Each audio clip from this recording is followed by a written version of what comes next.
Ya.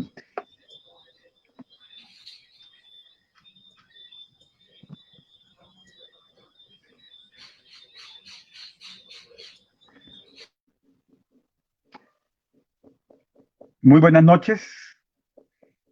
En nombre de la Escuela de Derecho y Ciencia Política de la Universidad Industrial de Santander, y en mi calidad de director, doy la bienvenida a este espacio que hoy iniciamos para abordar las problemáticas y las temáticas que en esta era llamada del coronavirus, del confinamiento, se hace necesario realizar. Nosotros las vamos a hacer desde lo que sabemos hacer y es desde el derecho. No solamente desde el derecho que enseñamos, sino también desde el derecho que practicamos. Tenemos a cargo de los expertos y de varios de nuestros asesores una serie de conferencias que ya la directora del consultorio jurídico y el centro de conciliación nos iría a comentar de manera ya más pormenorizada, pero lo que quiero resaltar en mi calidad de director es la importancia de estos espacios, la importancia de que la comunidad esté informada, de que la comunidad sepa, la comunidad, no solamente la comunidad de Bucaramanga, sino la comunidad del área metropolitana, e incluso hoy por estos medios, aún más allá, que cuentan con un consultorio jurídico, que cuentan con la Universidad Pública de Santander a su servicio. Ya la directora seguramente les dará los datos, los puntos de contacto, pero lo importante es que con estos ejercicios, ustedes, todos los que nos escuchan, sepan que la Universidad Industrial de Santander, la universidad pública de la región, está comprometida con los derechos de las personas, con la exigibilidad de los derechos de todos, así estemos en una situación de emergencia como en la que estamos. Por eso llamo y felicito a todos los que han propiciado este espacio precisamente para enriquecernos en esta noche con los diferentes temas que se van a abordar. Nosotros, y vale la pena recalcarlo, estamos comprometidos con lo que aquí llamamos el Estado Social de Derecho. Y el Estado Social de Derecho, así sea en épocas de pandemia, no desaparece. Antes, por el contrario, es demostrar. Si de verdaderamente tenemos un Estado Social de Derecho, es donde debe estar y debe mostrarse en favor de los más débiles y en favor de los menos favorecidos. Muchísimas gracias a todos los que nos acompañan y de antemano gracias a la directora del consultorio, gracias a todos los profesores y asesores de consultorio que han posibilitado estos espacios. Y el mensaje más importante para la ciudadanía es que no solamente cuentan con la universidad pública, sino que cuentan con un grupo importante de expertos fincados en líneas transversales y alternativas del derecho en favor precisamente de los derechos de la comunidad, de las personas, del medio ambiente e incluso de las mujeres, de los animales, de los ecosistemas, de las personas en situación de discapacidad, de las víctimas, etc. Muchísimas gracias y bienvenidos a este espacio que hoy inauguramos desde la Universidad Industrial de Santander. Doctora Clarita Tapia.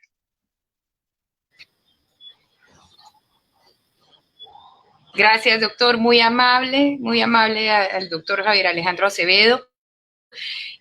Bienvenidos todas las personas que en este momento conectan. Para nosotros es una apuesta, es un compromiso, es seguir trabajando desde la escuela pública, desde la Escuela de Derecho y Ciencia Política. Si bien es cierto, hacemos un gran esfuerzo por trabajar por la comunidad,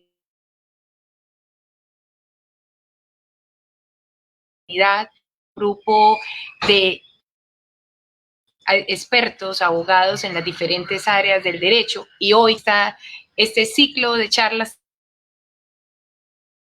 que son absolutamente importantes y que tienen un social de derecho en pandemia. Como bien lo dice el doctor Javier Alejandro,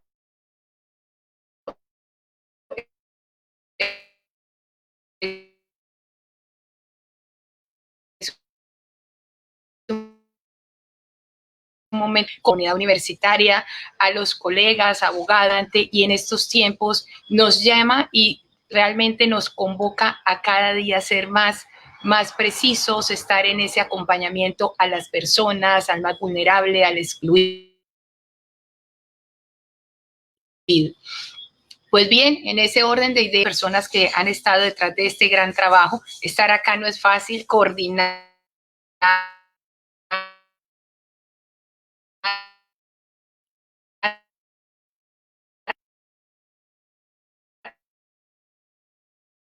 hacer, Caterine, quiero agradecerle a uno de nuestros docentes que han puesto su mejor esfuerzo en este espacio. Si bien es cierto anunciar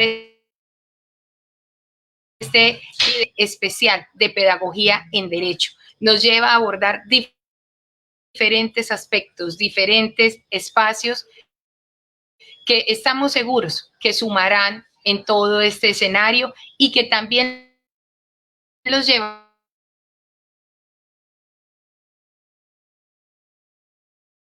para el escenario indicar virtual. Agradecer muy especialmente, este es un escenario de inclusión, está Claudia Hernández, quien en este momento nos está haciendo todo el ejercicio de interpretación, pensando en la comunidad. Muchas gracias, muchos éxitos, profesores. Asumirá como moderador. Buenas noches y que disfruten de este evento. Muy buenas noches, doctora Clara, doctor Javier, a todas las personas que en este momento nos escuchan a través de la transmisión por streaming. Este es un espacio abierto de construcción de conocimiento, de construcción de pensamiento crítico, pero sobre todo dirigido sobre una reflexión, y es la práctica del derecho, la praxis de ese quehacer jurídico que se concreta en lo que hacen nuestros estudiantes en consultorio, y es prestar ese servicio para toda la comunidad. Este espacio de construcción de conocimiento pues girará metodológicamente sobre las intervenciones de las líneas transversales precisamente que se desarrollan a través del consultorio jurídico, y precisamente busca cuestionar, problematizar respecto de la vigencia de la figura de Estado social de derecho, incluso de Estado de derecho, frente a la excepcionalidad que nos plantea el coronavirus o el COVID-19, como se le quiera denominar.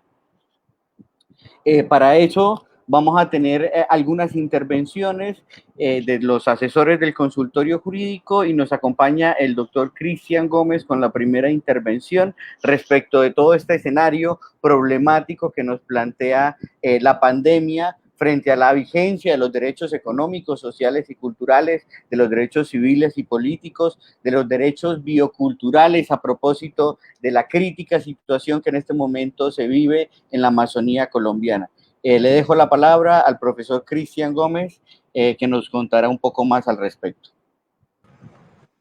Buenas noches a todas las personas que nos acompañan. Buenas noches al profesor Javier, a la profesora Clara, por estar aquí, a mis demás compañeros quienes pues aprovechamos este momento que pronto están en la casa para darles un saludo, pero también para propiciar una discusión y un diálogo acerca de algo que es muy vigente hoy en día y que precisamente está en discusión porque pues muchos no hemos vivido una situación así como la que estamos viviendo, y pues nos enfrenta a retos, nos hace preguntas, y en esa medida de esas preguntas que se nos hacen, no solo al sector salud, sino también muchas otras profesiones están haciendo preguntas sobre cómo responder frente a esta situación. Y hoy quisimos abrir este diálogo sobre algo que pues convoca tanto el mundo jurídico como el mundo político, y es lo relacionado con el Estado social de derecho en época de pandemia. ¿Qué nos ocurre? ¿Y qué ocurre, digamos, en todos los estados? Porque pues no somos el único que está viviendo esto, porque es un escenario global, la situación que se está viviendo, y pues las respuestas son variopintas y eso enfrenta unos retos y le plantea algunos retos al derecho y específicamente al derecho constitucional también. Entonces quisimos abrir este espacio y hay un primer elemento que es pues un poco establecer, bueno, esos elementos del Estado Social de Derecho que hoy se ponen en juego en una época de pandemia que es una época de excepcionalidad, ¿sí? Y recordemos, el Estado Social de Derecho básicamente hay unos pilares, pero básicamente 3 que hoy están como en una regla compleja. 1, el Estado Social de Derecho se basa en una regla de primacía constitucional y el respeto al principio de legalidad, el ejercicio del control del poder político y 3, la vigencia de la garantía de los derechos. Y todo esto en un ámbito de proteger y garantizar la dignidad de las personas, ¿sí? Entonces, digamos, ese es un gran objetivo, ¿cierto? Digamos, es la gran apuesta del Estado Social de Derecho y lo que se ha venido construyendo. Y hoy muchas de las medidas que se están tomando están poniendo en riesgo esos 3 pilares o ponen en riesgo el ejercicio de esos 3 pilares y por ende pueden llegar a afectar la dignidad o la situación de dignidad de las personas. Y específicamente y aterrizado en un contexto latinoamericano, ¿sí?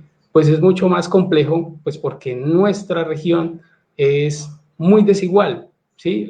Nuestra región enfrenta problemas de desigualdad y de inequidad bastante complejos que en un escenario de pandemia se exacerban, se hacen mucho más complejos, ¿sí?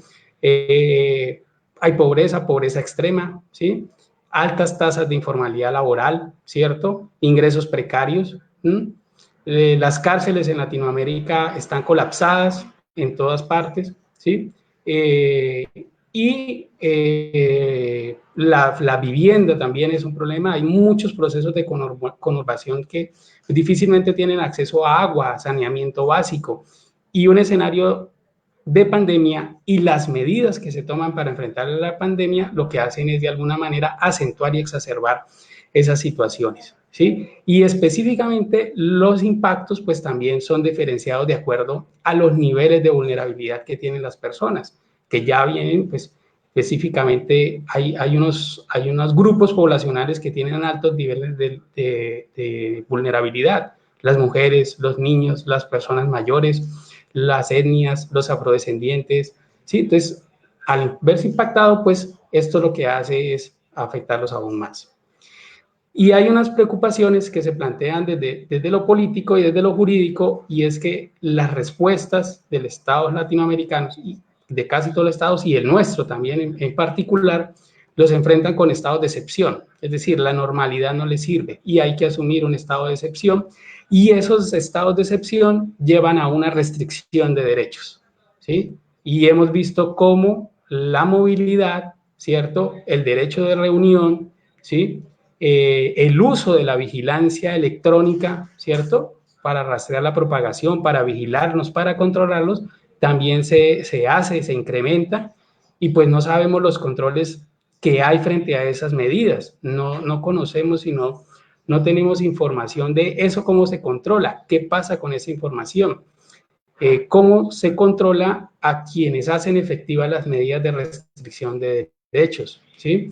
Entonces, la libertad personal, la información nuestra, los servicios de vigilancia, pues hoy están en un momento en que la coyuntura no permite que se desarrollen las acciones normales para controlarlo, y eso afecta obviamente nuestros derechos y nuestra dignidad, ¿sí?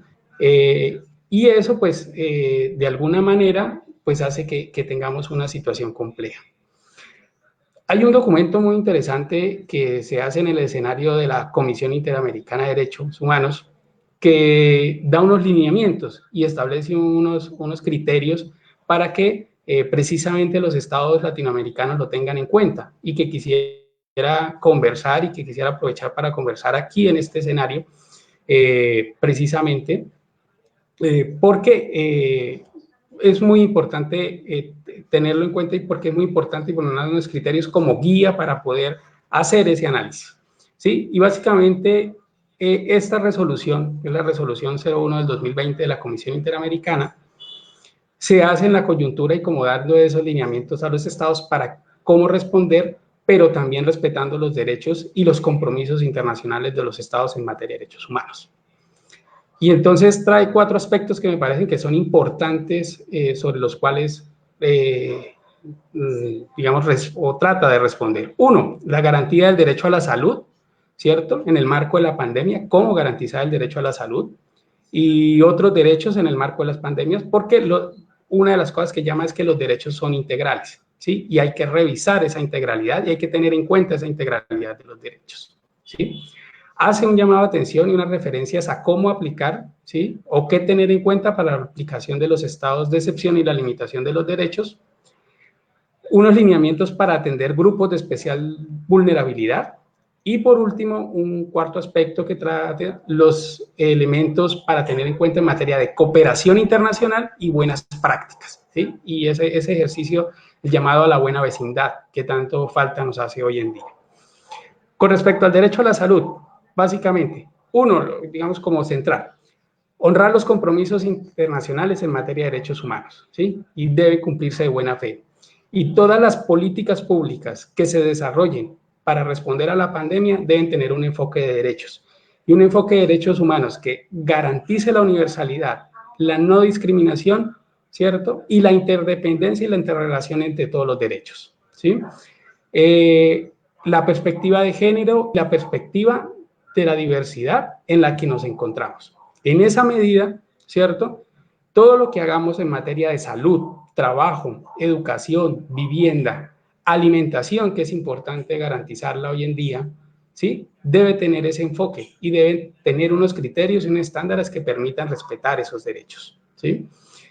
En ese aspecto, pues llama a que esas políticas deben estar orientadas hacia garantizar el acceso al agua, el acceso a alimentos, ¿sí? El derecho a la vivienda, ¿sí? La cooperación comunitaria y facilitar escenarios de cooperación comunitaria, porque hoy en día es muy importante volver a esa situación de cooperación que tanto nos ha salvado en algunos momentos de crisis en los que ha estado la humanidad. Esos son elementos a tener en cuenta por parte de los estados al momento de resolver y de atender esta crisis, ¿sí? Y hay una cosa muy importante en materia de las medidas, y es que ojo con aquellas prácticas regresivas de los derechos. Y hoy hay un derecho que se está poniendo, digamos, como en juego, que es el derecho al trabajo y los derechos en el trabajo.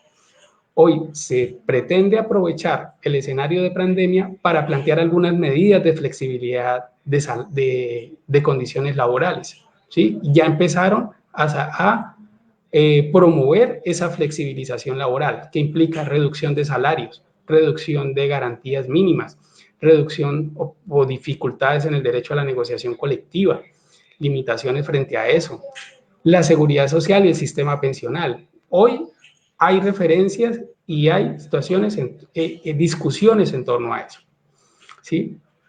Entonces quisiera dejar ese aspecto ahí porque pues ya lo andaremos y nos dará más posibilidad para conversar en este aspecto. Otro aspecto muy importante que toca esta resolución es lo relacionado con los estados de excepción, ¿sí? Estamos viviendo en un estado de excepción porque básicamente se estableció se declaró el estado de emergencia económica y social a partir de una crisis sanitaria, ¿sí? El estado de excepción o la declaratoria tiene un control, pero lo que se hace de ahí en adelante la Corte Constitucional no lo revisa el Consejo de Estado, ¿sí? Y hay muchos decretos ordinarios que se están dictando de reformas que no están siendo controlados. ¿Por qué? Porque aquí hay un problema con el control o hay un problema con el ejercicio del control, y es que no tenemos la rama judicial funcionando, ¿sí? Y eso afecta al Estado social de derecho. Una rama judicial que difícilmente hoy responde a las necesidades y a la coyuntura, porque no está garantizando derechos. Entonces, el derecho de acceso a justicia se nos encuentra hoy limitado y afectado. Y el Congreso tiene limitaciones a través de lo que está haciendo, de la forma como está haciendo, para controlar lo que el Ejecutivo hace. Y hoy todo el poder, todas las decisiones las está concentrando el Ejecutivo. Eso por un lado. Y otro aspecto que quisiera señalar, ¿sí? Es lo que tiene relacionado con la cooperación internacional y las buenas prácticas. Creo que no estamos atendiendo ese principio de cooperación internacional. ¿Por qué? Porque hemos visto cómo la respuesta de los estados latinoamericanos ha sido de manera individual. No ha habido un ejercicio de diálogo y de cooperación entre los gobiernos latinoamericanos para poder controlar la pandemia. Hoy nos vemos afectados por lo que pasa en Brasil, por lo que pasa en Perú, por lo que pasa en Ecuador. Y no estamos haciendo un trabajo conjunto y dialogado entre los gobiernos para atender regionalmente la pandemia. Y estamos excluyendo a Venezuela de la discusión. Y igual, este es un para tener en cuenta. Esos, digamos, o esos aspectos, esos elementos, quisiera ponerlos a discusión y ponerlos en diálogo en este momento para generar una conversa alrededor de esos criterios. ¿Sí? Yo dejaría por ahí y continuamos con el ejercicio para ir conversando. Gracias. Muy bien, muchas gracias, profesor Cristian Gómez, por el aporte que nos hace desde lo que serían los estándares desde el sistema interamericano a los estados miembros de la Organización de Estados Americanos. Tenemos las personas que se están conectando. Un saludo muy especial a todos nuestros egresados y a todas las personas que nos acompañan en este momento. Nos preguntan que si nos vamos a referir a las situaciones de los centros carcelarios, eventualmente. Señalaba el profesor Cristian, estas personas en especial situación de vulnerabilidad pues serán abordadas más adelante en otras intervenciones. Mientras tanto, le damos la palabra a Diana Betancourt, la profesora asesora del área de género también, pero también de ambiental, que pues tiene el micrófono es suyo. Ya. Gracias. Buenas noches a todos los que están aquí viéndonos y participando. Queremos escucharlos y dejarles como que la conclusión de la noche o de esta intervención esta noche sea que en el consultorio jurídico encuentran una mano amiga. Estamos en una situación altamente irregular que puede causarnos un poco de pánico por la disrupción tan grave que estamos teniendo de la institucionalidad, pero hay caminos, hay formas y es importante saber que la participación ciudadana y la presión social, así no sea presencial, en este momento es clave. Como lo mencionaba el doctor Cristian, el Estado mismo de Derecho está en jaque debido a la situación de confinamiento en la que nos encontramos. Y eso no es diferente en ninguna de las áreas del derecho. Todas están prácticamente en stand-by, mientras esperamos a que podamos reunirnos, mientras esperamos a que encuentren unas formas alternativas de dar respuesta a las inquietudes judiciales y a las dificultades judiciales. Para el caso del tema ambiental, la pandemia tiene sus efectos buenos, como se ha podido observar por redes sociales, en el hecho de que la invasión humana está en este momento parada y eso permite que los ecosistemas pues renazcan, que los animales regresen a su territorio acostumbrado, que la polución disminuya, todas estas cosas que podemos apreciar palpablemente. Y sin embargo, la pandemia crea otras dificultades, como por ejemplo, y esto tiene que ver como un área transversal que es el derecho ambiental, porque no podemos decir que sea exclusivamente de leyes, sino que permea básicamente todo el sistema y así está contemplado constitucionalmente. El derecho a un ambiente sano es un principio transversal de nuestro Estado colombiano social de derecho. Pues así mismo pasa para la aplicación de esas leyes. Entonces, el hecho de que el sistema judicial esté en este momento parado, esté completamente en stand-by de actividades, y el hecho de que estemos en un estado de excepción, bajo un estado de excepción, hace que el poder del Ejecutivo se le dé básicamente carta blanca y en los temas ambientales estamos teniendo una serie de situaciones de una dificultad patente que se hace más difícil de abordar debido a ese stand-by judicial.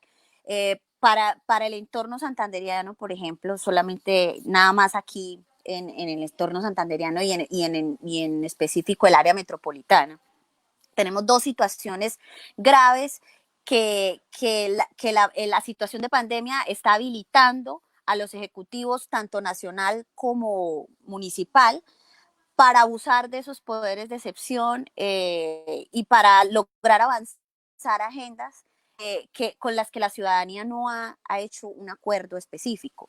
Estamos hablando entonces del páramo de Santurbán. Creo que no es un secreto para nadie que Minesa está a full presionando para que el proyecto de su mina comience a avanzar, y se está aprovechando de este momento en que estamos prácticamente con la institucionalidad patas arriba. Y eso está causando que sea muy difícil hacer como el contrapeso. Lo mismo pasa con el tema del bosque Los Caminantes, el parque Bosque Los Caminantes, que desea adecuar la alcaldía de Bucaramanga en los cerros orientales. Lo mismo sucede, están aprovechándose, ellos tienen que esperar, por ejemplo, les comento al público que para el proyecto del bosque Los Caminantes tienen que esperar un otorgamiento de una licencia ambiental. Y el Ejecutivo Municipal está queriendo ya iniciar obras, saltándose el requisito legal. Y el requisito legal está viéndose en dificultades de cumplirse, porque para hacer el otorgamiento de esa licencia ambiental, que es una situación análoga con lo que pasa con Minesa, hay que hacer un proceso de pedagogía con las comunidades que se van a afectar y un proceso de socialización del proyecto para que la misma llegue a un acuerdo de si se permite o no se permite el proyecto. Y es algo que la autoridad que entrega la licencia ambiental tiene que tener en cuenta. Y esto no se está pudiendo llevar a cabo porque estamos en confinamiento. Y la solución de estas entidades que están encargadas de hacer cumplir estos requisitos es comenzar a hacer audiencias virtuales, algo que en un país como Colombia no se puede, no se logra, no hay cobertura de internet para lograr esa clase o sea, sí, cada quien participa desde su casa, eso no es posible, menos en esas zonas geográficas donde va a haber la mayor afectación y donde la gente más necesita la información y estar involucrados en el proceso. Es claro que allá no hay cobertura de internet. Se está violando un principio de participación de la comunidad en los asuntos que les interesan, tanto por ese lado como por el lado de los cerros. Entonces, ¿qué se está haciendo? Se están haciendo algunas acciones de emergencia judiciales o con los entes que hacen control, como la Procuraduría o la Contraloría, que están poniendo como una bandita dentro de la herida de bala que constituye que un ejecutivo vaya a toda marcha contra los deseos expresos de su ciudadanía. Entonces, desde el consultorio jurídico estamos haciendo apoyo a esas solicitudes judiciales o administrativas que están haciendo los colectivos que han trabajado desde mucho tiempo en la incidencia de estos procesos con el Comité para la Defensa de Santurbán en específico y con el Comité para la Defensa de los Cerros. Estamos haciendo apoyo jurídico a eso. Además de esto, estamos haciendo monitoreo sobre la situación de los animales de calle y de los animales de compañía que tienen hogares ya estatuidos. Estamos haciendo monitoreo de eso. Queremos como socializar con el área metropolitana que si se tiene alguna denuncia, alguna noticia sobre un maltrato, sobre una situación que esté poniendo en peligro la vida o el bienestar de un animal, nos los dejen saber. Estamos atendiendo esa clase de que si alguien necesita alguna orientación sobre el procedimiento a seguir para dirigirse a la autoridad competente que hace control de esa clase de situaciones, estamos aquí para guiarlos en el procedimiento y que queremos precisamente eso, continuar dentro de nuestra capacidad limitada por la pandemia, continuar haciendo ese apoyo para continuar la protección de esos derechos que como todo ciudadano y miembro de una sociedad, todos tenemos derecho a la protección del medio ambiente, a que se nos tenga en cuenta cuando las obras públicas van a afectar ese medio ambiente y que necesitamos estar conscientes de esas situaciones para participar, porque el poder de la ciudadanía, así sea desde una red social, así sea desde un foro público como lo es WhatsApp o Facebook, es importante hacer presión, es importante dejarle saber a los gobernantes que no estamos dormidos, que estamos aquí pendientes, que estamos aquí vigilantes de lo que están haciendo y utilizar las herramientas, las pocas o muchas herramientas que tenemos en la mano y que todavía tenemos disponibles para hacer ese control y para hacer esa incidencia. Entonces, pues esa es básicamente mi intervención al respecto. Abiertos a preguntas y a cualquier inquietud que tengan, diríjanse a las líneas de atención del consultorio que estamos haciendo ya, atención virtual para cualquier pregunta jurídica o para cualquier asistencia que podamos prestar.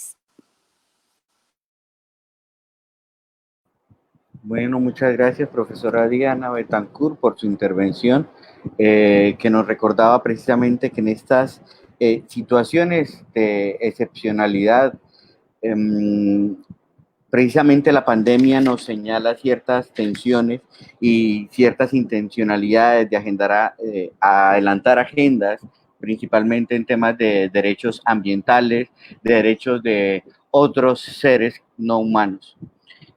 A continuación, problematizará o nos dará su reflexión la profesora Silvia Yáñez, precisamente sobre temas de violencias basadas en género, que es una de los ejes transversales de acción del consultorio jurídico. Bienvenida, profesora Silvia.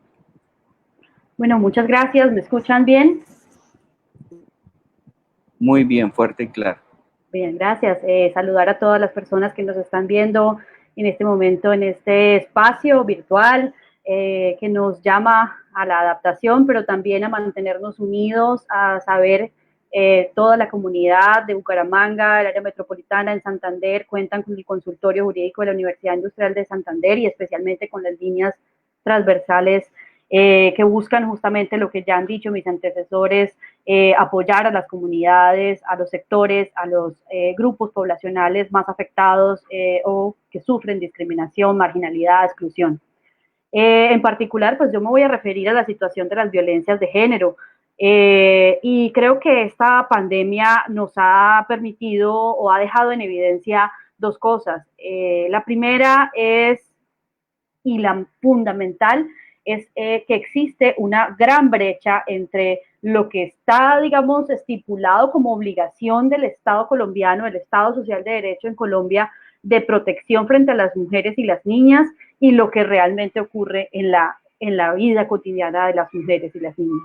Y esa brecha se traduce en dos cosas fundamentalmente. La primera es que, pues claro, esto ha avanzado en el sistema de protección internacional de los derechos humanos, como lo mencionaba el profesor Cristian. Hay muchos avances en materia, digamos, de solidificar una estructura de protección de los derechos humanos para todos los países que hacen parte de estos sistemas de protección internacional. Y dentro de eso, por supuesto, los derechos de las mujeres, la lucha contra la discriminación y la desigualdad. Y esa obligación se sustenta fundamentalmente en la necesidad de mejorar, de que los estados mejoren los estándares de protección y de prevención de las violencias basadas en género. Y esos estándares de protección se traducen en una palabra o en una frase muy clave y es la debida diligencia institucional. Esa debida diligencia que se traduce en la acción del Estado a través de los programas, de las acciones, de los derechos, de las posibilidades reales de que las víctimas que sufren una situación de violencia pues puedan realmente superar el hecho, puedan realmente encontrar acceso a la justicia, puedan encontrar verdad, reparación, puedan restablecer sus proyectos de vida y que haya también una justicia que opere allí. En este sentido, y por supuesto en todo lo que tiene que ver con la prevención, pues hay mucho por hacer. La prevención primaria que nos habla de transformar imaginarios, de educarnos, de trabajar en la conciencia, en relaciones pacíficas, en relaciones amorosas, pues ese es el estándar de la debida diligencia.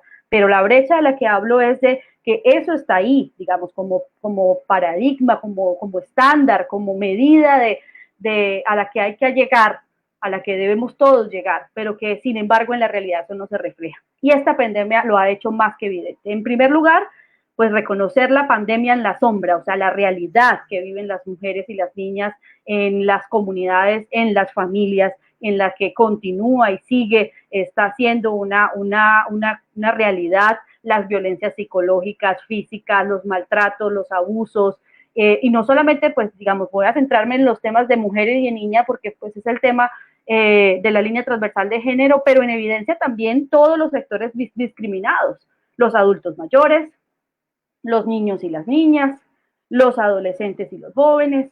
Entonces, estos sectores profundamente discriminados quedan en evidencia esa pandemia en la sombra, que es la violencia que se ejerce contra ellos y especialmente en el marco de la familia. Esa idea de la familia como institución protectora pareciera realmente quedarse muy corta frente a la necesidad de protección, de asistencia, de acompañamiento, de afecto, de amor a todos y cada una de las personas.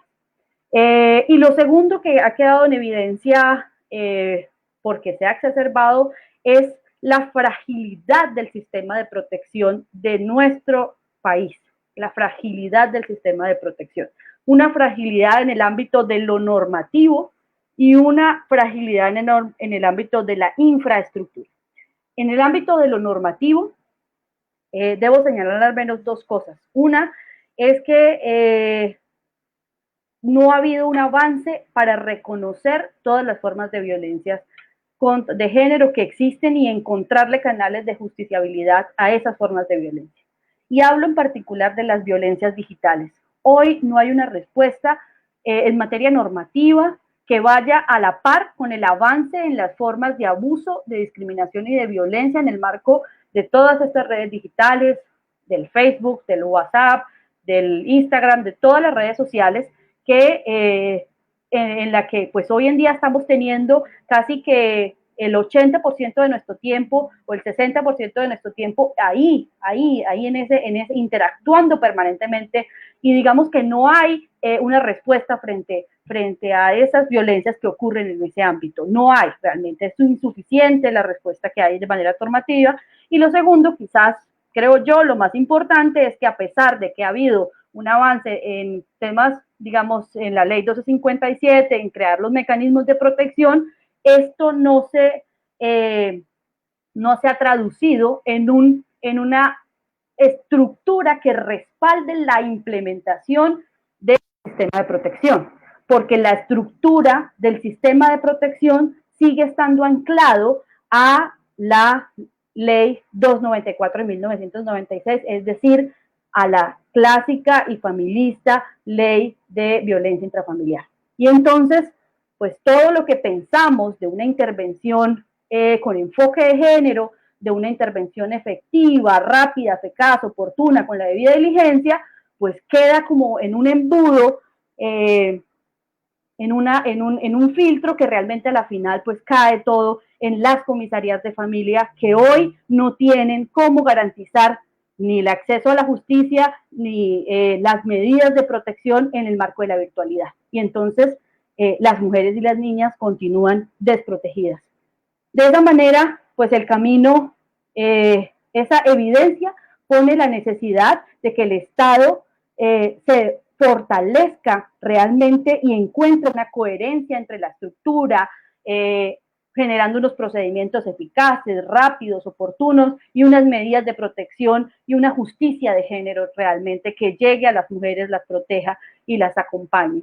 Dejaría por ahí para darle chance también a los otros profesores que van a hablar sobre los siguientes temas. Pero bueno, reiterar la invitación siempre al consultorio jurídico con la línea transversal de género para apoyar y acompañar jurídicamente desde el ámbito de la psicología también a las víctimas, a las mujeres, a las niñas, a las adolescentes que puedan estar pasando en este periodo de pandemia en una situación difícil. Gracias. Bueno, muchas gracias, profesora Silvia, por esa ilustración, precisamente recordándonos esa brecha que existe entre la positivización del derecho, el derecho positivo, el derecho escrito en nuestra Constitución, suscrito a través de tratados internacionales, y la eficacia del derecho, digamos, en términos kelsenianos. Esa división entre validez y eficacia tan importante para el acceso a la justicia, más en estos tiempos de excepcionalidad. Muy bien. Luego de esta intervención, el profesor Ernesto Rueda nos va a estar acompañando para disertar sobre qué debe hacer y qué puede hacer la universidad, especialmente la universidad pública, dentro del margen de esas acciones que llamamos acciones de litigio de alto impacto o acciones de litigio estratégico. Y precisamente esa es la línea del consultorio jurídico que está encargada de trabajar este tipo de iniciativas y a las cuales se pueden vincular todos los estudiantes, y de una vez abrimos esa invitación a todos los que nos escuchan hoy. Bienvenido, profesor Ernesto Rueda. Bueno, muchas gracias, profesor Jair. Un saludo a todas las personas que están vinculadas a este medio, a los colegas que nos acompañan, al profesor Javier, Clarita, etcétera. Bueno, en primera instancia yo quiero como hacer una presentación de qué es litigio estratégico, porque no solamente dentro del esquema de la pandemia, ¿no? O sea, de excepcionalidad. Litigio estratégico es un área, una línea transversal del consultorio jurídico que básicamente busca hacer control de constitucionalidad sobre las diversas normas que expide el Estado. Ahora, en este momento específico, dentro de un estado de excepcionalidad, tenemos una problemática particular. Quienes nos están viendo pueden notar un poco el brillo en mi cabello, y eso indica que soy de la generación del estado de sitio, es decir, yo me formé como abogado en los años 70, 80, durante una época en la cual el estado de excepción fue algo normal. O sea, el artículo 121 de la Constitución imperaba para regular todas las situaciones en el país. En el año 78, no estoy mal, se separa, digamos, ese 121, que era el estado de emergencia, estado excepcional, y se crea una emergencia económica. Hoy estamos frente, digamos, a una emergencia económica ya con posterioridad, o sea, post-constitución del 91. Digamos, aquí hago yo un parangón entre lo que vivimos nosotros cuando éramos estudiantes, exigiendo, digamos, respeto a los derechos políticos, y lo que estamos viviendo ahora, ya, digamos, mucho tiempo después como profesionales, frente a una situación muy excepcional, porque esta declaratoria a partir del decreto 417 es una situación muy, muy, muy particular. Para la cual no estábamos preparados, ni siquiera está preparado el ordenamiento constitucional colombiano. Y eso nos lleva, digamos, a una incertidumbre sobre la constitucionalidad de las normas, hasta dónde, digamos, el Estado puede avanzar en la restricción a los derechos individuales, buscando proteger, entre comillas, la salubridad o la salud o la vida de los miembros de la comunidad. Bueno, de todas formas, se da este proceso o esta excepcionalidad implica, como decía un poco el profesor Cristian al inicio de esta charla, salir del marco de la Constitución, pero estar dentro de la legalidad. O sea, el 215 nos da una opción, o le da una opción al Ejecutivo amplia de expedir medidas legislativas. Pero fijémonos, por ejemplo, los decretos ordinarios por medio de los cuales se restringe la libre circulación. Los toques de queda, que ya con Javier habíamos hablado un poco sobre la cuestionabilidad de esas normas. Bueno, el panorama que se nos está planteando es un panorama muy, digamos, muy incierto para nosotros. O sea, no estamos preparados, ni el Estado, ni la Constitución, ni nosotros desde la academia estamos preparados para enfrentar una situación de este tipo. Porque, digamos, cuando empezamos nosotros, nos llegó al litigio estratégico, a la Escuela de Derecho de la Universidad Industrial de Santander, la solicitud de concepto sobre el decreto 417, que es el primero que establece la emergencia económica. No estábamos muy preparados nosotros para el análisis del tema, ¿no? Pues sí, empezamos a hacer algunas auscultaciones, pero yo creo que ninguno había pensado que se venían 73 decretos con base en ese. Ahora, el nuevo decreto de emergencia, que a mí me parece bastante complicado, que es el 637, que amplía la emergencia económica, o el estado excepcional, trae una cantidad de situaciones hipotéticas, ¿no? Pero dentro de un marco normativo que puede ser desarrolladas. O sea, eso no es que estemos hablando paja acá. Algo que le preocupaba a la doctora Silvia, y es sobre el sector minero energético, por ejemplo. Dice la posibilidad de reducción de trámites y requisitos para la expedición de licencias. O sea, no se ha dicho exactamente que se va a permitir la legalidad frente a Minesa, pero en el decreto está la posibilidad de que eso se haga. Existe la posibilidad de enajenación de Ecopetrol, por ejemplo. O sea, no dice Ecopetrol con nombre propio, pero señala que se necesita enajenar activos en los cuales el Estado tenga participación accionaria. La necesidad, y eso se lo dice claramente, de una reforma tributaria, de establecer nuevos turnos de trabajo, financiamiento para obligaciones laborales y empleadores. O sea, es un decreto madre que puede traer muchas consecuencias. Eso exige, digamos, una labor de control constitucional, que es nuestra función dentro del consultorio jurídico y dentro de esta línea transversal de litigio estratégico. Nuestra función básicamente es ejercer control de constitucionalidad, no únicamente nosotros, sino estamos, digamos, de la mano de muchas instancias jurídicas que realizan este control constitucional.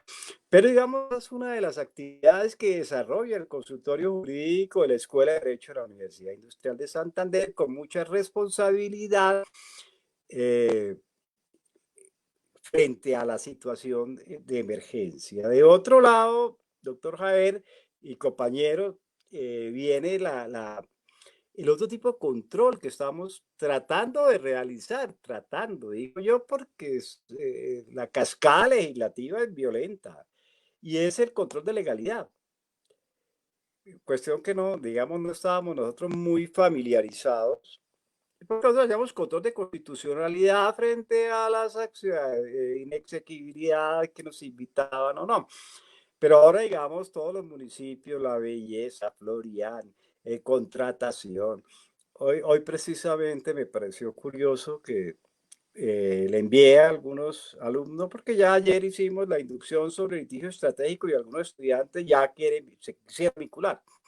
Entonces la doctora Clara nos remitió hoy precisamente tres decretos, tres decretos municipales, Barranca, Vélez y Florian, creo, para hacer el control de legalidad. Se lo envié a algunos estudiantes la primera reacción fue que no sabían que ese municipio existiera en Santander. Pero, o sea, lo importante es que estamos realizando ese control, o estamos tratando de realizarlo, porque es que eso es una tarea ingente, o sea, que supera, digamos, nuestras posibilidades materiales. Cristian, a ver, nos están hablando, pero son muchos, muchos, muchos, muchos.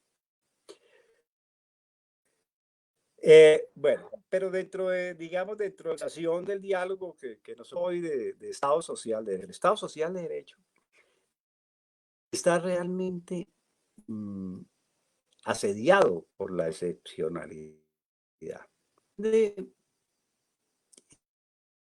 Esa excepcionalidad por excepcionalidad es frente a una situación muy, muy nueva, ¿no? Y como muy agresiva. Es el avance de la pandemia. Yo no sé hasta dónde, bueno, yo no sé, y hay que reflexionar sociales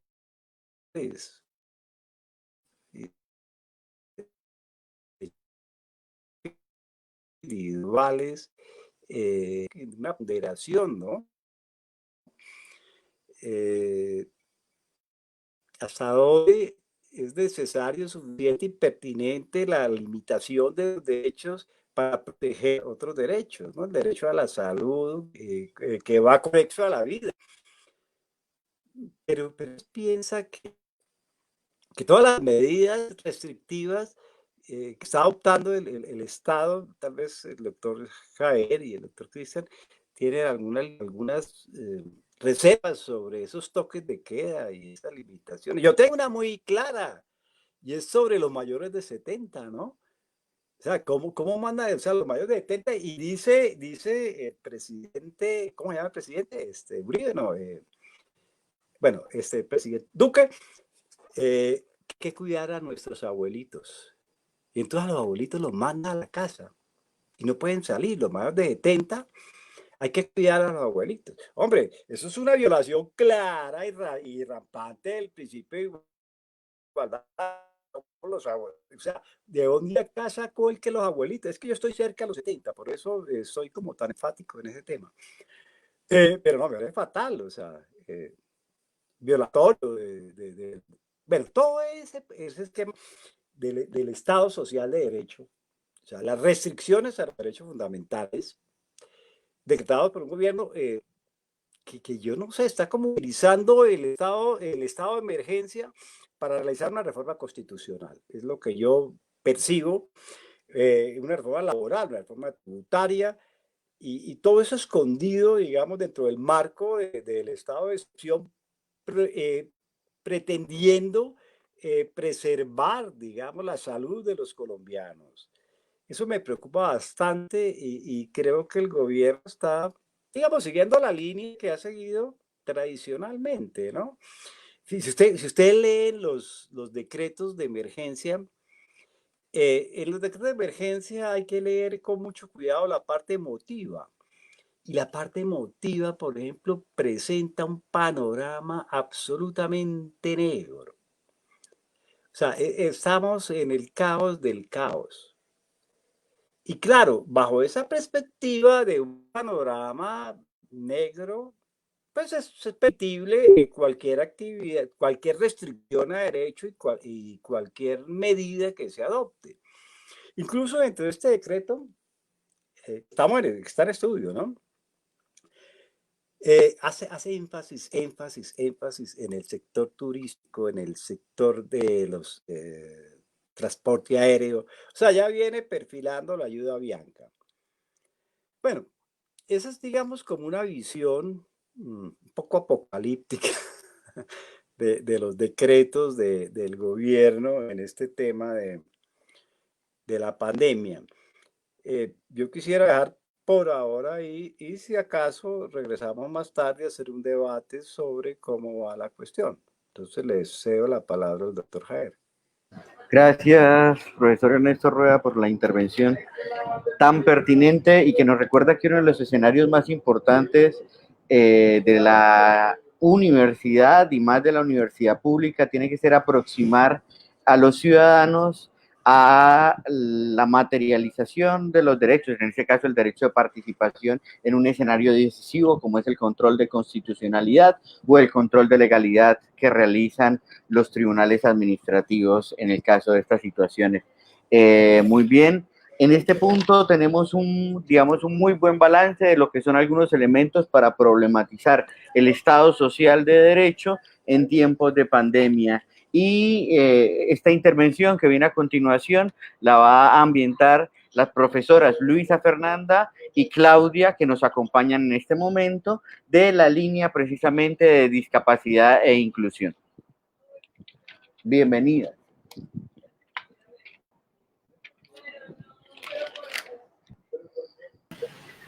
Listo, muchísimas gracias. ¿Sí me escuchan bien? Bueno, en este momento pues escuchan bien, ven bien a Claudia, pues me escuchan bien a mí. Ahora que nos están viendo en vivo, pues es muy importante frente al COVID-19 y en este tiempo de pandemia que ha sido muy complicado, ha sido muy importante las diferentes situaciones que viven las personas sordas, por ejemplo, en la televisión, cuando todavía hacen falta más intérpretes. Los sordos, las personas sordas, se han quejado mucho porque dicen que solamente están los sábados y los domingos. ¿Solamente Diana no me escucha o todos? ¿Hola? Ok, entonces solo es Diana. Bien, entonces continuamos. Como decía Claudia, las personas sordas se han quejado porque a partir de la situación del COVID-19, los sordos no han tenido mucha información. Algunos han tenido muy buena información, otra ha sido muy reducida, pero la mayoría de personas sordas utilizan WhatsApp, pues todas redes sociales, Instagram, Facebook, Twitter, sí, toda la publicidad, y ellos quieren estar informados de eso, pero es muy poca información la que encuentran. Solo está lo de lavarse las manos, aislamiento social, sí, hay algunas estrategias, pero falta más información, profundizar más en eso. Todavía hay muchas situaciones difíciles dentro de algunas familias que desconocemos, pero que necesitan la ayuda del consultorio jurídico. Esperamos que los estudiantes y los asesores aprendan la lengua de señas, lo más básico para poder compartir con las personas sordas. Es importante tener un servicio de interpretación, porque aunque el gobierno lo ha atendido, falta mucha más atención, y sobre todo ahora en esta situación porque ha aumentado significativamente. Es decir, aunque se habla de inclusión, sí, se habla de inclusión, a eso hay que sumarle, si antes la situación de inclusión era difícil, ahora con el COVID pues se aumentó. Entonces, se han restringido muchas cosas, hay muchas limitaciones todavía, entonces es importante mantener un servicio de interpretación constante para que pueda ser efectiva la información. Hay unos que en casa no la tienen, hay personas sordas que no se comunican en casa, se aburren, nadie sabe señas, y con el COVID pues es peor la situación. Algunos no tienen trabajo, entonces sí, es muy difícil la situación para algunos. Entonces, la mayoría de cosas uno las sabe porque se lo cuentan a uno por WhatsApp o por Facebook. Es poco, pero ellos van contando algunas situaciones. Entonces, es como reflexionar en esa situación que es muy difícil para las personas sordas. Falta mucha información al respecto. En la televisión han visto ustedes la publicidad sobre, en los noticieros, en los canales nacionales de RCN y Caracol, donde hay interpretación, pero a veces se escribe nada porque en los sábados y los domingos no hay nada, o sea, porque no hay interpretación, y yo no les puedo responder y dicen, es que debe haber, pero no sé tampoco cómo hacerlo. Digamos, las asociaciones de intérpretes o las asociaciones de sordos han pedido solicitudes para el servicio de interpretación y dicen, sí, ya lo tenemos, pero no es muy claro, no hay claridad en la norma, por qué no sale los sábados y los domingos, porque a veces los viernes no funciona, entonces ha sido muy difícil. También hay muchas cosas en las que están muy restringidos, hay muchas barreras y hay muchos límites al respecto. Entonces, a eso sumarle las multas exageradas, pues por la norma, y los otros dicen, pero ¿y por qué me están multando? Sí, y entonces hay mucha confusión en la información al respecto. Entonces hay que tener en cuenta eso. Digamos que esas son las situaciones. Ahora, respecto a los niños sordos en casa, no sabemos y desconocemos qué pueda pasar con ellos, pero existe. Algunos niños sordos, digamos sus profesoras sordas, van contando que no se le ha podido brindar apoyo, porque en la casa no hay conexión a internet, porque además no tienen servicios tecnológicos, entonces la situación realmente se vuelve compleja. Entonces, ¿cómo acceder a ese tipo de procesos? Entonces, desde el consultorio jurídico, ¿cómo se podría hacer todo eso? Entonces, digamos, es importante publicar que el consultorio jurídico presta el servicio de interpretación y, bueno, una sola persona tiene mucha carga, necesita otro apoyo para que sea igual de efectivo, porque los servicios de atención son una carga de mucha responsabilidad, sobre todo de manejo de la lengua de señas. Muchísimas gracias, eso era lo que quería compartir con ustedes. Ya les va a complementar Luisa el resto de la información. Sí, Jair, ¿sigo yo? ¿Sí? Sí, correcto. Bien, listo. Digamos, la intervención continúa, Okay. la del punto. Le estoy diciendo a ver si en casa le pueden interpretar lo que voy diciendo para no hacerlo de manera simultánea y no enredarme.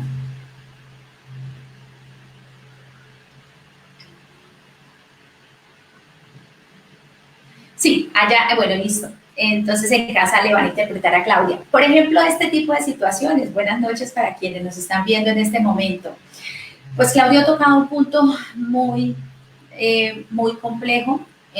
Si eso es en Bucaramanga, pues el resto del país pienso que están en muchas situaciones difíciles.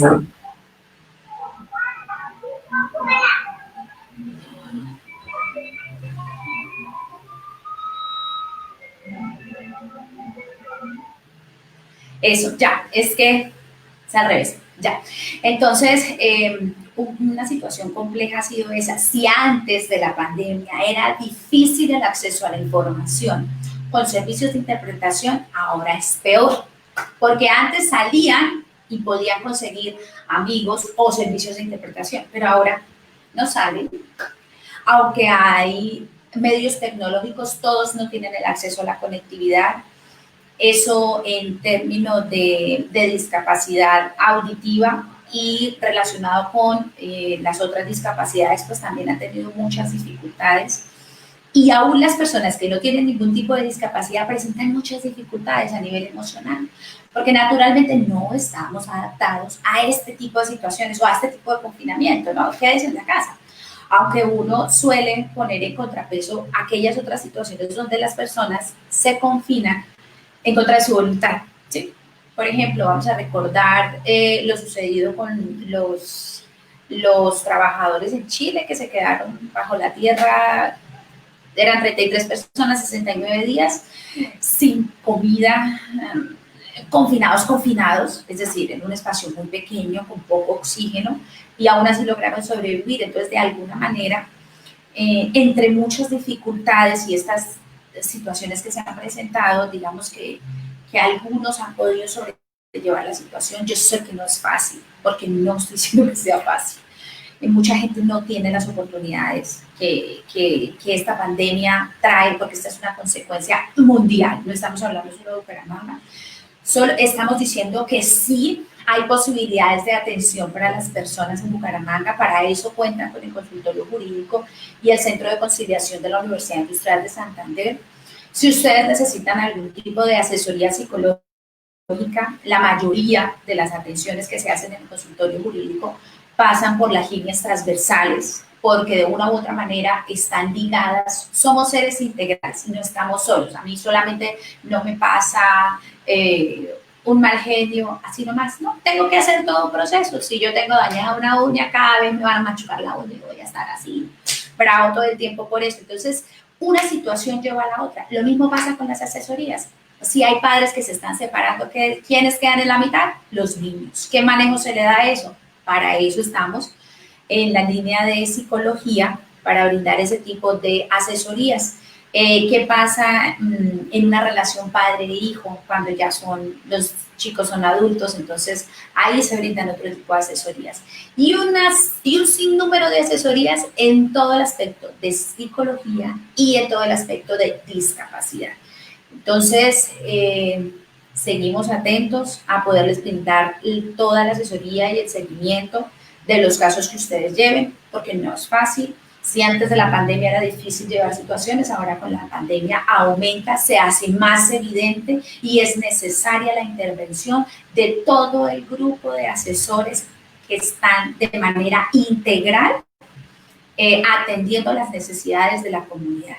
Entonces, pues eso era lo que queríamos compartirles. Tenemos el servicio de interpretación, ya vieron por lado y lado, es decir, yo hago el servicio de interpretación en lengua de señas cuando hay una persona sorda que maneja la lengua de señas, y aún cuando la persona no maneja la lengua de señas, que es lo que en la literatura encontramos como simbolismo esotérico. Para eso está la profesora Claudia. Ella es la experta para poder pasar ese simbolismo esotérico de aquellas personas que no manejan la lengua de señas, pasarle a la lengua de señas y que sea comprensible en este lado para que el proceso sea mucho más ágil.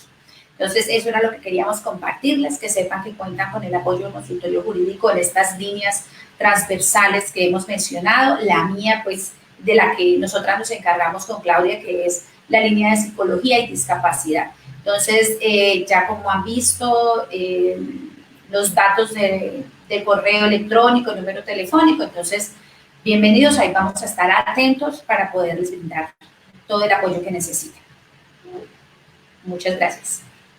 Bueno, muchas gracias a las profesoras Luisa y Claudia por la intervención.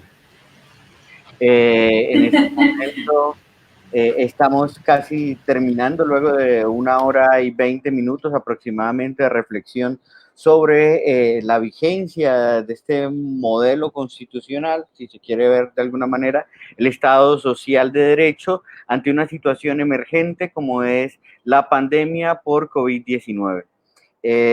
Han sido unas reflexiones muy importantes y muy nutridas que han girado en torno a las tensiones y a aquellas poblaciones que representan mayor vulnerabilidad o mayor posibilidad de que se afecten sus derechos con ocasión de la pandemia. Ahí hemos visto también cómo los ecosistemas de alguna manera también vienen a presentar algunas tensiones en términos de los derechos que le asisten. Vemos como hay unas intenciones importantes para adelantar agendas precisamente de explotación de bienes comunes o, como se quiera pensar, de recursos naturales. Precisamente en punto de los derechos de los seres no humanos y de los derechos de los ecosistemas. Hemos tenido también una reflexión muy, muy interesante y muy profunda sobre la validez y la eficacia de las normas para prevenir la violencia basada en género y para atender a las víctimas de violencias basadas en género, que han sido una de las situaciones más recurrentes con respecto al acceso a la justicia y en donde las líneas alternativas del derecho tienen mucho trabajo por hacer. Tenemos también, digamos que algunas de las reflexiones que hacía el profesor Ernesto frente a la cantidad de disposiciones normativas para atender el coronavirus también dificulta la comprensión del derecho y la aplicación, digamos, del derecho principalmente de estos grupos más vulnerables en el marco del Estado social de derecho. Decía el profesor Ernesto, la cascada legislativa es violenta. Eso para mencionar algunos de las intervenciones. Y finalmente, pues estas personas que representan estas poblaciones en situación de vulnerabilidad, pues tienen necesariamente que enfrentar muchos desafíos a la hora de ejercer sus derechos. Ahí juega un papel importante las líneas alternativas del derecho y, por supuesto, la función social del consultorio jurídico. Finalmente, pues yo quiero aprovechar el espacio de reflexión académica para compartir entre este y otros escenarios una breve reflexión a propósito de lo que sería la militarización de la vida cotidiana y lo que he denominado asepsia social. Y esta reflexión, digamos que se establece en punto de lo que ocurrió el pasado domingo. Si ustedes recuerdan, pues no habíamos vivido un Día de las Madres como el del pasado domingo. Esta reflexión, que titulo Militarización de la vida cotidiana de asepsia social, va a ser publicada en el portal lubo.org el día de mañana. Entonces, la dejo en la noche de hoy para la reflexión de todos y saludo muy especialmente a todas las personas que en este momento hacen comentarios. Vamos a dar también un espacio para tratar de responder estos comentarios. Militarización de la vida cotidiana y asepsia social.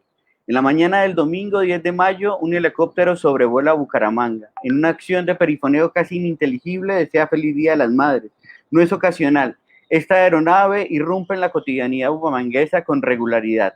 En las últimas semanas, con la excusa de la cuarentena y el toque de queda por COVID-19, pero también en otras ocasiones para seguir multitudes de manifestantes inconformes en días de movilización y como un costoso transporte para la alta burocracia política del departamento. Estas y otras formas de militarización de la vida cotidiana vienen incorporándose en diferentes ciudades del país, soterradas en la retórica de la emergencia por coronavirus. El control aséptico sobre un enemigo microscópico llamado coronavirus por unos y COVID-19 por otros, según la pretensión de cientificidad, se ha traducido en control policial y militar. Esto ocurre mientras el personal sanitario en los hospitales y clínicas sigue a merced del mercado de servicios de salud en Colombia. Valga la pena decir en este momento, al margen, que mientras el gobierno nacional expidió aproximadamente 100 decretos para atender la emergencia biológica que representa el coronavirus, no expidió ni una sola resolución cuestionando el papel de la ley 100. Los médicos en este momento tienen que exponerse a condiciones inaceptables para hacer frente al virus. Nuestros territorios, y entiéndase por territorios tanto los ecosistemas y los cuerpos de las personas, han quedado en una suerte de inspección biopolítica ejercida de facto por los cuerpos armados, policiales, militares y paramilitares. En una retórica retorcida de la excepcionalidad, lo que les comento, el Ejecutivo produce 100 decretos para afrontar el coronavirus. Uno de estos, el que mencionaba el profesor Ernesto, mientras que estos decretos están en función de desmantelar el Estado Social de Derecho y si a bien se tiene no solo desmantelar el Estado Social de Derecho, sino también de desmantelar el Estado de Derecho. Tenemos un legislativo lacónico, tenemos un judicial que en este momento no está cumpliendo por lo menos los estándares del artículo 8 y el artículo 25 de la Convención Interamericana de Derechos Humanos, y esto es el acceso a la justicia. La ultraderecha totalitarista, al enterarse de las dimensiones de la pandemia, no dudó un segundo en pedir visceralmente o bajo un discurso más tibio militarización de las ciudades o apoyo, o más bien lealtad a grandes poderes económicos. El enredo jurídico para afrontar la COVID es adecuado para ejercer controles arbitrarios propios del tratamiento de guerra sobre los cuerpos y los ecosistemas. Esto, en una sociedad con niveles tan altos de violencia política, ha tenido réditos inmediatos. La prensa anuncia que el genocidio contra el movimiento social no para en cuarentena. Y acá tengo que hacer otro paréntesis para señalar que ese genocidio necesariamente reviste un sustrato clasista y un sustrato racista. En este momento el departamento del Amazonas sufre esta crisis y esta crisis tiene estos elementos importantes que valga la pena traer a colación. Pareciera que el capitalismo financiero se reacomoda y a la fecha ha dejado esta sacudida sanitaria alrededor de 279.892 muertes en el mundo, 445 muertes en Colombia para el 10 de mayo y 3 de ellas en Santander. Sin embargo, deja intacta una crisis civilizatoria que nos ha llevado a esta crisis sanitaria, una crisis de cómo nos relacionamos con los ecosistemas y los entornos. Esta crisis civilizatoria ha ambientado también un estado permanente de excepción, lo que decía el doctor Ernesto en las intervenciones anteriores, que permite una gestión pública expedita, arbitraria y, si se quiere, colonial sobre los cuerpos. Tenemos despidos masivos, tal como lo han mencionado nuestros televidentes, si se quiere, o las personas que nos siguen a través del streaming. Tenemos desalojos de zonas periféricas, criminalización de la informalidad y la pobreza, ejecuciones sumarias en las cárceles. Una de nuestras egresadas nos señalaba que era importante señalar o resaltar la situación de este momento que están pasando las cárceles, y a esto debemos decir que la Corte Constitucional del 97 viene diciéndonos: a las cárceles se les violan sistemáticamente los derechos, y en este momento a las cárceles se les están sometiendo a una condición casi de exterminio a la hora de señalar la relación entre la sobrepoblación carcelaria y las condiciones de mortalidad y morbilidad en el coronavirus o en el COVID-19.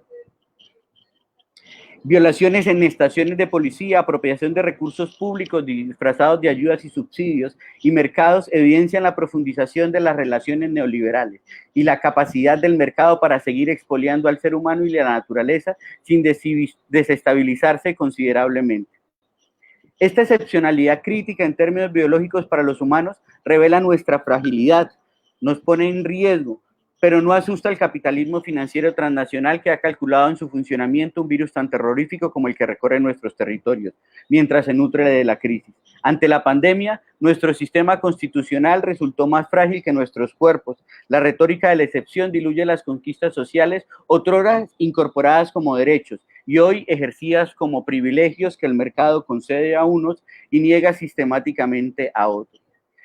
Esta es una pequeña reflexión que dejo a consideración de ustedes y que pues espero motive esta y muchas otras conversaciones y otros encuentros con la palabra. Muchas gracias.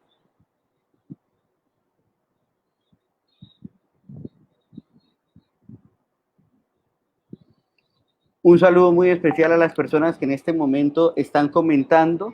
Vamos brevemente a filtrar algunas preguntas que se han formulado y también aprovechamos para invitar a las personas que quieran participar de los escenarios de formulación de intervenciones ciudadanas en el grupo de litigio estratégico para que se inscriban con el profesor Ernesto Rueda, con el profesor Cristian o con quien les habla en este momento.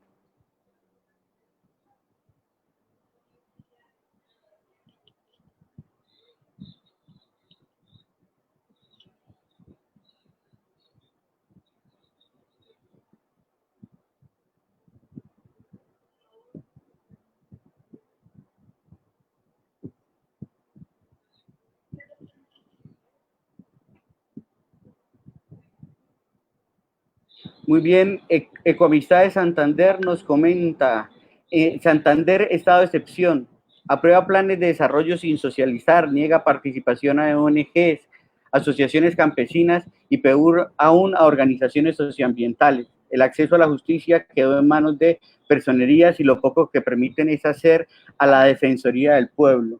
Gracias a el perfil Ecoamistad de Santander por comentar. La profesora Carmenza Jaimes desde la Universidad Cooperativa nos comenta que el Ejecutivo está usando de manera temeraria las facultades. Existe prevalencia de los derechos de locomoción sobre los derechos vida. ¿Cómo resolvería usted? Una pregunta para el doctor Ernesto Rueda, que en este momento no nos acompaña porque ya se desconectó de su lugar de emisión. No, yo estoy aquí, estoy presente. ¿Sí? Perfecto. Perfecto. Bienvenido, profe. No, yo estoy aquí. Estoy aquí leyendo algunas preguntas y le preguntan, ¿existe prevalencia de los derechos locomoción versus vida? ¿Cómo lo resolvería usted? Bueno, lo que yo le venía comentando un poco, es un tema constitucional frente al cual no estamos preparados. Locomoción frente a vida. Pues es que no sé hasta dónde las medidas adoptadas por el gobierno prevalezcan para proteger la vida y sí restrinjan la locomoción. Porque lo que estamos viendo, o sea, si digamos esta, ¿cómo se llama? Restricción obligatoria, o sea, esta cuarentena obligatoria ha conducido a reducir, digamos, el contagio o la propagación del COVID. Yo no sé hasta dónde, ¿no? O sea, yo sí creo que el gobierno se está excediendo en el ejercicio de sus funciones. Eso sí, estoy totalmente claro. Porque, digamos, tenemos un subpresidente y a partir de la emergencia económica se volvió presidente. Y fíjense ustedes cómo su popularidad empezó a ascender y además a meterle una cantidad de plata que se la ha ido a meter a la Amazonas o sea, fíjate lo que usted planteaba o las imágenes que usted traía a colación, doctor G, de cómo el ejército va con toda la protección al Amazonas, pero el ejército, ¿no? Y los médicos, o sea, fíjate que hay un desequilibrio no proporcional, ¿no? O sea, yo creo que el tema es, o sea, yo no tengo muy claro el tema sobre hasta dónde las facultades extraordinarias permiten al presidente limitar los derechos individuales, porque es que el tema del COVID es un tema complejo. O sea, esto no lo podemos decir así rápido. Pero sí tengo unas dudas muy, muy fuertes sobre el autoritarismo y sobre cómo, es que ya sabemos cómo actúa Uribe y cómo actúa su presidente Duque y cómo este escenario, digamos, le ha permitido dispararse, ¿no?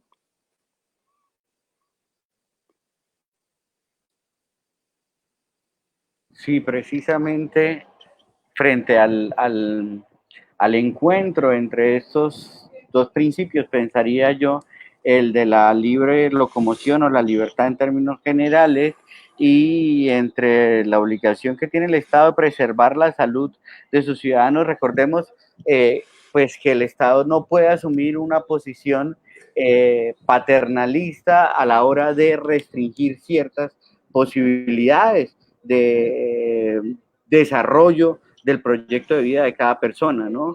En la tarde, en uno de los conversatorios, también que ha organizado la Escuela de Derecho sobre Pensamiento Crítico, se hacían una pregunta sobre el paternalismo, el Estado patriarcal y precisamente también de si estamos haciendo un tránsito a un matriarcado, según términos de Rita Segato, un poco era como la discusión.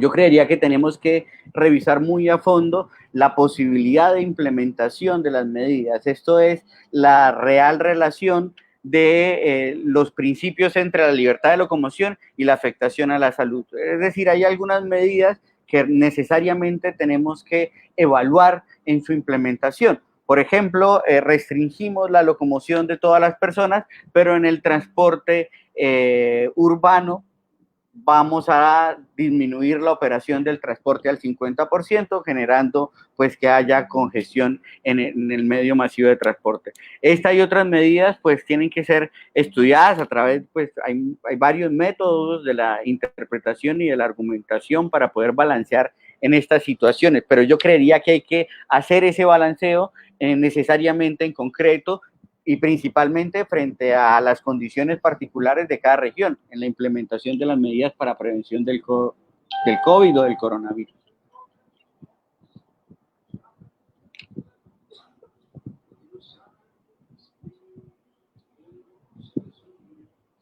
Un saludo especial a Laura Peña, a Angie Caterine, a Andrés Felipe, a todas las personas que en este momento nos están siguiendo a través de Facebook, a través de las redes sociales y esta transmisión por stream.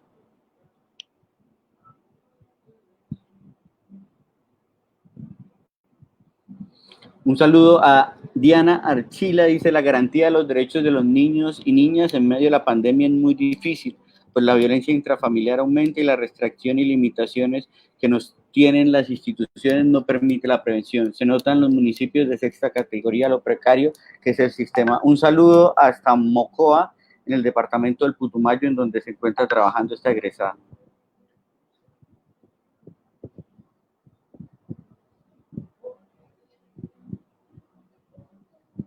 Muy bien.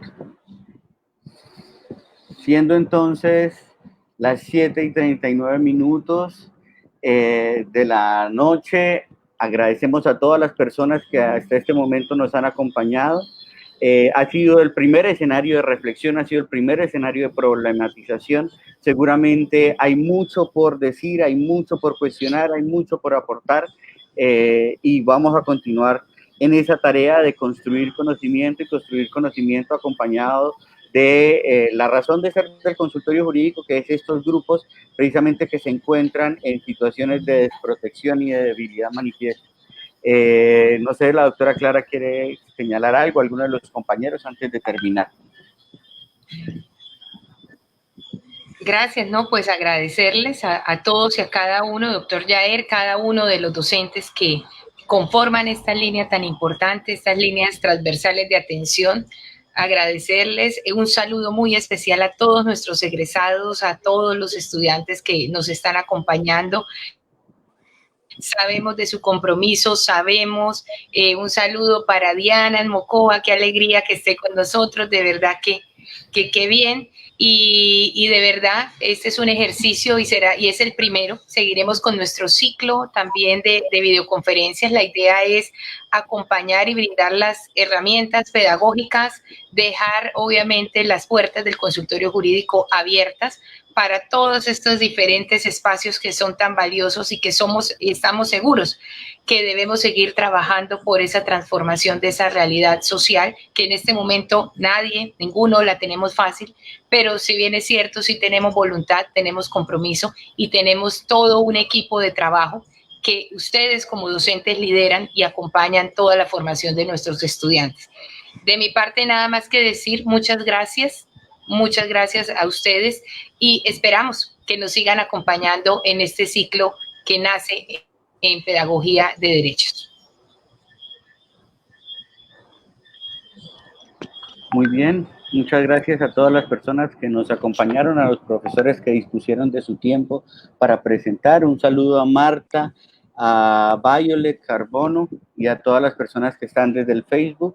Feliz noche para todos y una solidaria cuarentena.